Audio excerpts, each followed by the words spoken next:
Hello and welcome to my channel.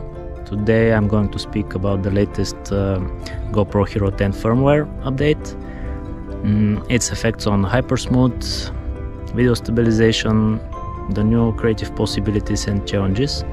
Also, I'm going to run a few field tests with the GoPro mounted on my bike, this time with the gimbal, in order to see which method is better, gimbal stabilization or the in-camera stabilization. So let's roll the intro.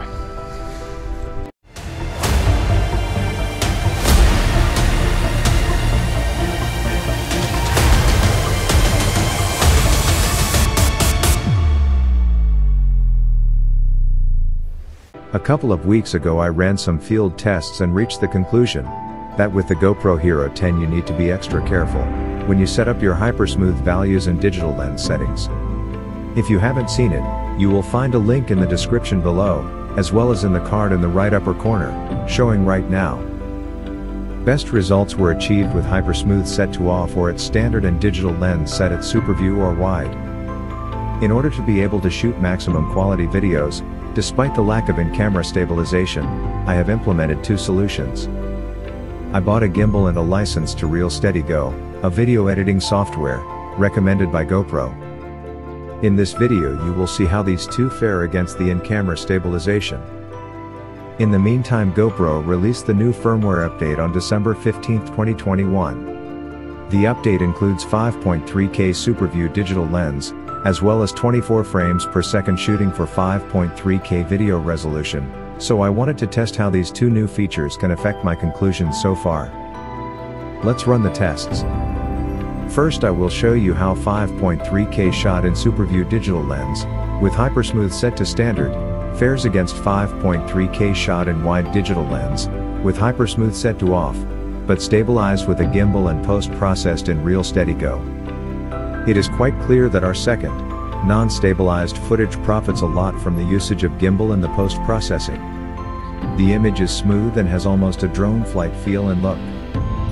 But this comparison is maybe rather extreme.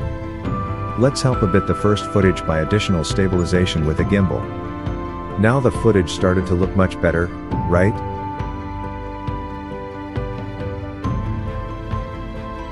Let's see what happens when we remove the gimbal from our second footage and try to stabilize it only in post-processing, with ReelSteadyGo. The result is far from satisfying.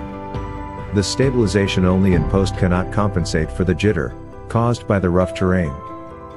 My conclusion: you can go either for Hypersmooth off and stabilization in post-processing or Hypersmooth set to standard and the widest possible digital lens, but in both cases for optimal results, we need a gimbal.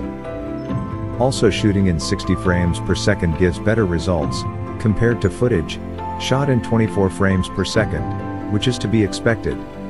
However, the option to shoot in 5.3K 24 frames per second versus 60 frames per second may be beneficial in certain situations, when the light is insufficient, and the shooting in 60 frames per second will undoubtedly introduce additional digital noise, by forcing the GoPro to increase the ISO values. In such situation the best setting would be gimbal combined with wide digital lens and Hypersmooth to off or standard, and also post-stabilization in ReelSteadyGo.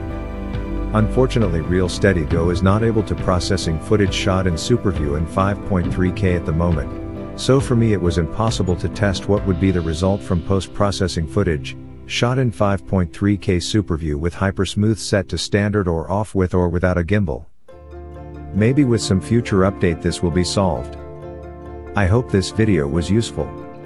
Please show your support by hitting the like button. If you would like to see some of my future videos related to GoPro and other shooting tips and tricks, don't forget to subscribe and set your notifications accordingly. Thank you for watching. Bye.